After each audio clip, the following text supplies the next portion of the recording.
You will always be with me. Each of us is ordinary, but when we have love and use the power of love, we can be extraordinary. It is love that activates the dormant life. In 1989, the great earthquake occurred in Los Angeles, USA, injuring 300,000 people in less than 4 minutes. Amid the chaos and devastation, a young Jewish father fixes his wounded wife and rushes to the school where his 7-year-old son attends. In front of him, the beautiful 3-story teaching building full of children's laughter and laughter in the past has turned into ruins.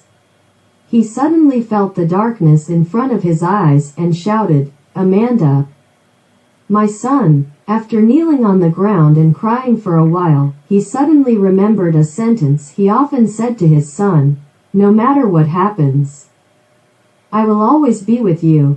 You are together." He stood up firmly and walked towards the ruins. He knew that his son's classroom was at the left rear corner of the first floor of the building. He walked there quickly and started to work. While he was cleaning up the excavation, parents with children kept rushing over. Seeing the ruins, they cried and shouted, "My son, my daughter." After crying, they left in despair. Some people came up to the father and said, "It's too late. They are dead." The father looked straight at the well-meaning people and asked, "Who is willing to help me?" No one gave him affirmation. With an answer, he buried his head and continued digging. The fire chief stopped him. "It's too dangerous here. There may be a fire and explosion at any time. Please leave."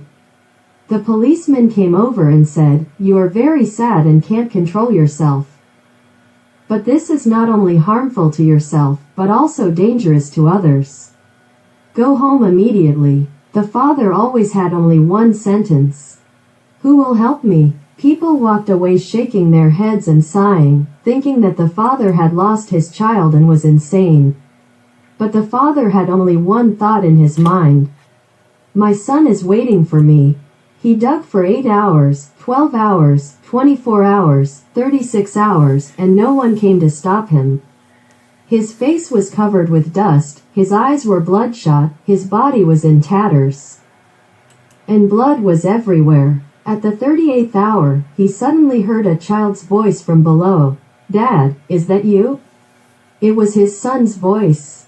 The father yells, "Amanda, my son." "Dad, is it really you?" "It's me, it's Dad. My son." I told the students not to be afraid, saying that as long as my father is alive, he will definitely come to save me, and he will save everyone. Because Dad said no matter what happens, you will always be with me. How are you now? How many children are alive? We have 14 classmates here, all alive. We are all in the corner of the classroom. On the roof it collapsed and formed a big triangle, and we were not hit. The father shouted loudly to the surroundings, "There are 14 children here, all of them are alive. Come on." Several passers-by hurried forward to help. After 50 minutes, a small safe exit opened up. The father said in a trembling voice, "Come out, Amanda." "No, Dad. Let the other students out first. I know you will be with me, and I am not afraid. No matter what happens, I know you will always be with me.